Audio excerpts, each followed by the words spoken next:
Hello बच्चों, हम लोग डीएनए से रिलेटेड न्यूमेरिकल सॉल्व कर रहे थे, जिसमें कुछ न्यूमेरिकल हम आपको प्रीवियस वीडियो में बता चुके हैं, कुछ बच गए थे न्यूमेरिकल जिसको हम इस वीडियो में कवर करेंगे। और अगर आपने वो पहला वीडियो नहीं देखा है तो उसका डिस्क्रिप्शन में मैं लिंक डाल दूँगी, उसको भी आप जाके देखिए। ठीक है, तो कुछ डीएनए से रिलेटेड हमारी प्रॉब्लम्स रह गई थी, कुछ सॉल्व करने के लिए रह गया था, उसको इस वीडियो में हम लोग कवर करते हैं। Find out the sequence of mRNA if non coding sequence of DNA is इतना। मतलब आपको एमआरएनए का सीक्वेंस बताना है अगर डीएनए के नॉन कोडिंग का सीक्वेंस दिया गया है। आपको पता है कि डीएनए में दो स्ट्रैंड्स होते हैं, एक को हम बोलते हैं नॉन कोडिंग और दूसरे को इसको क्या बोलते हैं, कोडिंग, है ना। जब एमआरएनए का ट्रांसक्रिप्शन होता है तो एमआरएनए का ट्रांसक्रिप्शन कौन से स्ट्रैंड पे होता है, नॉन कोडिंग पे होता है या कोडिंग पे होता है, नॉन कोडिंग पे होता है। तो ये नॉन कोडिंग का ही दिया गया है, तो जो एमआरएनए नॉन कोडिंग पे बनेगा वो जस्ट इसका क्या होगा, कॉम्प्लीमेंट्री होगा। क्या होगा, कॉम्प्लीमेंट्री। यानी जो एमआरएनए बनेगा नॉन कोडिंग के जस्ट सामने वो कैसा बनता चला जाएगा, नॉन कोडिंग का कॉम्प्लीमेंट्री बनेगा। तो हम इसका कॉम्प्लीमेंट्री स्ट्रैंड यहाँ पे बना देंगे, वही हमारा एमआरएनए हो जाएगा। इसकी डायरेक्शन क्या होती है नॉन कोडिंग की, 3 प्राइम टू 5 प्राइम। एमआरएनए जो हमारा बनेगा उसकी डायरेक्शन क्या होगी, 5 प्राइम टू 3 प्राइम, क्योंकि ये इसका क्या है, कॉम्प्लीमेंट्री है। अब इसका हम जस्ट कॉम्प्लीमेंट्री बना देंगे। एडेनिन के सामने क्या बनाएंगे, तो आप कहोगे मैम एडेनिन के सामने थाइमिन कर दीजिए, लेकिन ये एमआरएनए है, आरएनए में थाइमिन की जगह पर क्या होता है, यूरेसिल होता है, थाइमिन नहीं होगा। जहां कहीं भी हमें थाइमिन करना होगा वहां पे हम क्या लिखेंगे, यूरेसिल लिख देंगे बस। तो एडेनिन के सामने थाइमिन होता है बट हम यूरेसिल करेंगे, थाइमिन के सामने एडेनिन कर देंगे। साइटोसिन के सामने क्या होता है, ग्वानिन होता है, ग्वानिन के सामने साइटोसिन, थाइमिन के सामने एडेनिन, थाइमिन के सामने एडेनिन, एडेनिन के सामने क्या होता है, थाइमिन होता है। बट थाइमिन इसमें होगा नहीं क्योंकि ये एमआरएनए है, यहाँ पे क्या कर देंगे, यूरेसिल कर देंगे। फिर साइटोसिन के सामने ग्वानिन, साइटोसिन के सामने ग्वानिन और ग्वानिन के सामने साइटोसिन। ये हम लोग बहुत अच्छे से जानते हैं कि purine always bind with pyrimidine, और किस तरीके से बाइंड करते हैं, एडेनिन हमेशा बाइंड करता है किसके साथ, थाइमिन के साथ, और साइटोसिन हमेशा बाइंड करता है किसके साथ, ग्वानिन के साथ। बट यहाँ पे क्योंकि ये एमआरएनए बन रहा है तो एमआरएनए के प्लेस, एमआरएनए में थाइमिन के प्लेस पे क्या होता है, यूरेसिल होता है। Okay, that's it. तो बिल्कुल इसका कॉम्प्लीमेंट्री स्टैंड बना देंगे, हमारा एमआरएनए तैयार हो गया। इसी क्वेश्चन को घुमा के पूछते हैं तो ऐसे भी कह सकते हैं कि आपको नॉन कोडिंग का सीक्वेंस ना देके कोडिंग का दे दिया जाए। ठीक है, किसका सीक्वेंस दे दिया जाए, कोडिंग का। अगर मान लीजिए ये कोडिंग सीक्वेंस होता, इसी क्वेश्चन को हम पलट देते हैं, हम इसको कोडिंग सीक्वेंस बना देते हैं। तो कोडिंग सीक्वेंस होगा तो पहली बात इसकी डायरेक्शन कैसी होगी, 5 प्राइम टू 3 प्राइम होगी। सेम यही नाइट्रोजन बेसिस हम वहां पे पुट कर देते हैं, adenine, thymine, cytosine, guanine, thymine, thymine, adenine, cytosine, cytosine, guanine. Okay, ये हमारा जो है इसका सीक्वेंस दे दिया गया है। ये नॉन कोडिंग का नहीं है, इस बार हम कह रहे हैं कि ये कोडिंग है। This is the coding strand of DNA. और आपको बताना है कि एमआरएनए का क्या सीक्वेंस होगा। तो आप कहेंगे कि मैम एमआरएनए पर, एमआरएनए जो बनता है वो कोडिंग पे तो बनता ही नहीं है, वो तो नॉन कोडिंग स्ट्रैंड का कॉम्प्लीमेंट्री होता है। तो कोडिंग पे तो एमआरएनए बनता ही नहीं है, तो जो एमआरएनए बनेगा वो जस्ट बिल्कुल सेम एज इसी के जैसा होगा, सेम ऐसा ही होगा। देखिए, बस एडेनिन को आपको हटा देना है, सॉरी थाइमिन को हटा देना है, थाइमिन की जगह पे आपको क्या कर देना है, यूरेसिल कर देना है बस। ओके, तो इस तरीके से हमने देख लिया कि हम एमआरएनए का सीक्वेंस बता सकते हैं अगर हमें डीएनए का नॉन कोडिंग सीक्वेंस दिया गया है या कोडिंग दिया गया है। ठीक है, नॉन कोडिंग दिया गया है तो उसको कॉम्प्लीमेंट्री कर देंगे, और अगर कोडिंग दिया गया है तो सेम वही होगा, कुछ भी चेंज नहीं करना है। बस हमें क्या करना है, थाइमिन जहाँ जहाँ पे है उसको यूरेसिल कर देना है बस। एडेनिन एडेनिन ही रहेगा, थाइमिन क्योंकि होता नहीं है आरएनए में, थाइमिन की जगह पे क्या होगा, यूरेसिल होगा। साइटोसिन साइटोसिन ही रहेगा, ग्वानिन ग्वानिन ही रहेगा। थाइमिन की जगह पे क्या कर देंगे, यूरेसिल, थाइमिन की जगह पे यूरेसिल। एडेनिन एडेनिन ही रहेगा, साइटोसिन साइटोसिन, ग्वानिन सब बिल्कुल सेम रहेगा। ठीक है, अगर नॉन कोडिंग दिया जाता है तो कॉम्प्लीमेंट्री कर देंगे, कोडिंग दिया जाता है तो बिल्कुल सेम वैसे ही लिख देंगे। अब हम नेक्स्ट क्वेश्चन देखते हैं। ये बहुत ही अच्छा क्वेश्चन है, इसमें एक ही क्वेश्चन में काफी चीजें हमने कवर करने की कोशिश की है। इस एक क्वेश्चन में आपके बहुत सारे क्वेश्चन छिपे हैं। ठीक है, if in a DNA the number of base pair 200, एक डीएनए है जिसमें बेस पेयर कितने हैं, 200 है, और आपको कैलकुलेट करना है प्यूरिन का नंबर, pyrimidine का number, nucleotides, number of ester bond, number of N glycosidic bond, number of phosphodiester bond, इतनी सारी चीजें आपको कैलकुलेट करनी है। और आपको दिया गया है जो नोन वैल्यू है वो सिर्फ बेस पेयर, आपको सिर्फ बेस पेयर बता दिया गया। अब देखिए अगर बेस पेयर 200 है तो न्यूक्लियोटाइड्स 400 होंगे।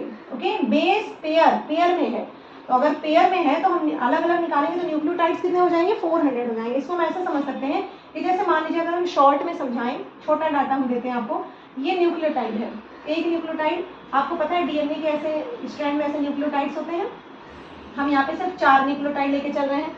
सेम ऐसे ही इस स्ट्रैंड में भी न्यूक्लियोटाइड होंगे, 1 2 3 4 न्यूक्लियोटाइड है।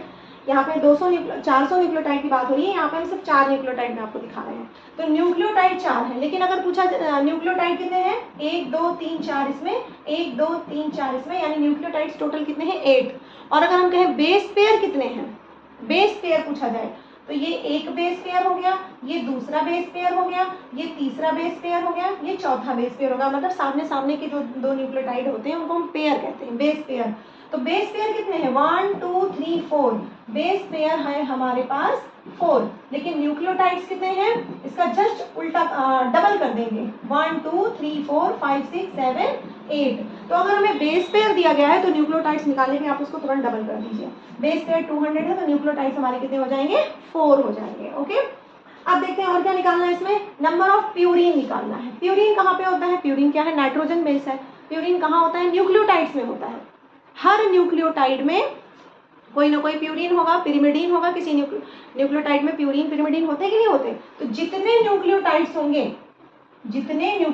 होंगे उनका हाफ हाफ कर दो आप, हाफ में प्यूरिन कर दो, हाफ में पिरिमिडीन कर दो, क्योंकि एक न्यूक्लियोटाइड में कोई नाइट्रोजन बेस होता है, या तो प्यूरिन या तो पिरिमिडीन। और अगर इधर प्यूरिन है तो इधर पिरिमिडीन होगा, इधर प्यूरिन है तो इधर पिरिमिडीन होगा। मतलब एक तरफ प्यूरिन तो दूसरी तरफ पिरिमिडीन। ठीक है, तो इस 400 न्यूक्लियोटाइड है हमारे पास, तो इसमें से प्यूरिन कितने हो जाएंगे, 200, और पिरिमिडीन कितने हो जाएंगे, 200, क्योंकि इनका नंबर सेम होता है ना। टोटल आपके पास नाइट्रोजन बेस कितने हो गए, 400, जिसमें से 200 प्यूरिन है और 200 पिरिमिडीन है। टोटल न्यूक्लियोटाइड्स हमारे पास 400 है। ठीक है, तो आप प्यूरिन पिरिमिडीन इक्वल होगा, 200 कर देंगे। ओके, नेक्स्ट देखते हैं और क्या निकालना हमें, नंबर ऑफ एस्टर बॉन्ड निकालना है। देखिए एस्टर बॉन्ड कहाँ होता है, जो यहाँ पे न्यूक्लियोटाइड्स पे जो ये 5 प्राइम होता है, ऊपर वाला जो 5 प्राइम होता है, यहाँ पे जो फास्फेट जुड़ा है सुगर से, वो कौन से बॉन्ड से जुड़ा है, वो एस्टर बॉन्ड से जुड़ा हुआ है। और 5 प्राइम दो ही जगह पे होगा, एक डीएनए का ये स्ट्रैंड है, मान लीजिए इसकी डायरेक्शन है 5 प्राइम टू 3 प्राइम, और इस वाले की फिर डायरेक्शन क्या होगी, 3 प्राइम टू 5 प्राइम। तो एक जगह 5 प्राइम यहाँ है, एक जगह 5 प्राइम यहाँ है। जहाँ पे 5 प्राइम होता है वहीं पे एस्टर बॉन्ड होता है, बस इतना आपको ध्यान में रखना है। तो कोई भी डीएनए स्ट्रैंड हो, कितना भी लंबा डीएनए स्ट्रैंड हो, उसमें एस्टर बॉन्ड सिर्फ 2 ही होंगे, एक 5 प्राइम यहाँ है, एक 5 प्राइम यहाँ है। तो एस्टर बॉन्ड कितने हो जाएंगे, 2 हो जाएंगे। एस्टर बॉन्ड हमारे पास कितने हो गए, 2 हो गए। और बाकी न्यूक्लियोटाइड्स के बीच में कौन सा बॉन्ड है, फास्फोडाइएस्टर बॉन्ड। ये बहुत अच्छे से हम लोग इसको पढ़े हैं। जैसे जो न्यूक्लियोटाइड होता है वो आपस में किससे जुड़े होते हैं, एक न्यूक्लियोटाइड दूसरे न्यूक्लियोटाइड से कौन से बॉन्ड से जुड़ा होता है, फास्फोडाइएस्टर बॉन्ड से। ओके, तो जैसे मान लीजिए कि ये हमारे पास 4 न्यूक्लियोटाइड है, इसको हमने जोड़ा फास्फोडाइएस्टर बॉन्ड से, फास्फोडाइएस्टर बॉन्ड से, फास्फोडाइएस्टर बॉन्ड से। सेम इधर उतने ही न्यूक्लियोटाइड दूसरे स्ट्रैंड पे भी होंगे, 2 3 4, इनके बीच में कौन सा बॉन्ड है, फास्फोडाइएस्टर बॉन्ड। हमारे पास न्यूक्लियोटाइड कितने हैं, 1 2 3 4 5 6 7 8। हम छोटे में पहले समझते हैं, न्यूक्लियोटाइड्स हमारे पास कितने हैं, 8। फास्फोडाइएस्टर बॉन्ड फिर कितने हो गए, 1 2 3 4 5 6, यानी फास्फोडाइएस्टर बॉन्ड हमारे पास कितने आए, 6, यानी 2 कम कर देना है बस। ठीक है, 2 क्यों कम करना है, आप देखिए कि जिस इस चेन की बात करिए, इस चेन में कितने न्यूक्लियोटाइड है, 1 2 3 4, लेकिन इनको जोड़ने के लिए बॉन्ड कितना होगा, 1 2 3 ही तो बॉन्ड होगा, मतलब 1 लेस कर देना है। ठीक है, जैसे हमारे पास कितने न्यूक्लियोटाइड्स हैं, 400, यानी 200 न्यूक्लियोटाइड इसमें है और 200 न्यूक्लियोटाइड इस वाले स्ट्रैंड में है। ठीक है, दोनों में कितने कितने हैं, 200 बेस पेयर है ना, 200 बेस पेयर, यानी 200 न्यूक्लियोटाइड यहाँ, 200 न्यूक्लियोटाइड यहाँ। तो कितने फास्फोडाइएस्टर बॉन्ड होंगे इसमें, 199। 199। इसमें कितने फास्फोडाइस्टर बॉन्ड होंगे? 199। टोटल फास्फोडाइस्टर बॉन्ड हमारे पास कितने हो जाएंगे? दोनों को ऐड कर देंगे। 199 प्लस 199 ऐड कर दीजिए, 9918, 9918 और 19 112 तो फास्फोडाइएस्टर बॉन्ड कितने हो गए हमारे पास? 398। ओके, और सिंपल अगर हम समझे इसको और सिंप्लीफाई कर दे तो जितने एस्टर बॉन्ड है, एस्टर बॉन्ड न्यूक्लियोटाइड में से एस्टर बॉन्ड का संख्या घटा दो, जो आएगा वो फास्फोडाइस्टर बॉन्ड होगा। भाई दो तो आपके एस्टर बॉन्ड हो गए। एस्टर बॉन्ड कितने हैं? 2। इसी 2 को हम हटा देंगे, 400 में से 2 निकाल दो, कितना बचेगा? 398। 398 हमारे फास्फोडाइएस्टर बॉन्ड हो जाएंगे। ओके, अब देखते हैं एन ग्लाइकोसिटिक बॉन्ड कहाँ पे कितना होगा। अब आप बताइए एन ग्लाइकोसिटिक बॉन्ड होता कहाँ है? ग्लाइकोसिटिक बॉन्ड कहाँ होता है? न्यूक्लियोटाइड में होता है। जितने न्यूक्लियोटाइड उतने एन ग्लाइकोसिटिक बॉन्ड, क्योंकि हर न्यूक्लियोटाइड कैसे बनता है? सुगर, फॉस्फेट और किसी न किसी नाइट्रोजन बेस के ऐड होने से बनता है। तो जब न्यूक्लियोटाइड बनेगा तो उसका सुगर नाइट्रोजन बेस से किस बॉन्ड से जुड़ेगा? एन ग्लाइकोसिटिक बॉन्ड से। तो जितने न्यूक्लियोटाइड होंगे उतने ही आपके एन ग्लाइकोसिटिक बॉन्ड होंगे। न्यूक्लियोटाइड हमारे पास कितने हैं? 400 न्यूक्लियोटाइड है। हर न्यूक्लियोटाइड में एक एन ग्लाइकोसिटिक बॉन्ड होगा, यानी एन ग्लाइकोसिटिक बॉन्ड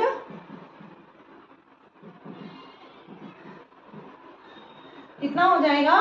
400। ओके, ये बात समझ में आई कि नहीं आपको? फास्फोडाइएस्टर बॉन्ड देखिए, जितने न्यूक्लियोटाइड हैं आपके पास, ऐसे छोटे में आप समझिए 1 2 3 4 न्यूक्लियोटाइड हमारे पास कितने हैं? 4। तो फास्फोडाइएस्टर बॉन्ड कितने हो गए? 1 2 3 3 ही आया ना, मतलब 1 कम कर दिया। इसी तरह इधर भी 4 न्यूक्लियोटाइड है तो फास्फोडाइएस्टर बॉन्ड कितने हुए? 1 2 3। तो दोनों तरफ एक एक लेस आता है। इसी तरह अब हम 200 न्यूक्लियोटाइड यहाँ बना नहीं सकते, इसलिए आप ऐसे ही समझ लीजिए कि 200 न्यूक्लियोटाइड है तो फास्फोडाइएस्टर बॉन्ड 199 होगा। जैसे यहाँ पे 4 में 3 आया था, वैसे यहाँ 200 में कितना आया? 199। इधर भी 200 न्यूक्लियोटाइड है तो फास्फोडाइएस्टर बॉन्ड कितने हो जाएंगे? 199 हो जाएंगे, और दोनों को हम ऐड कर लेंगे तो टोटल फास्फोडाइएस्टर बॉन्ड कितने आ गए? 398।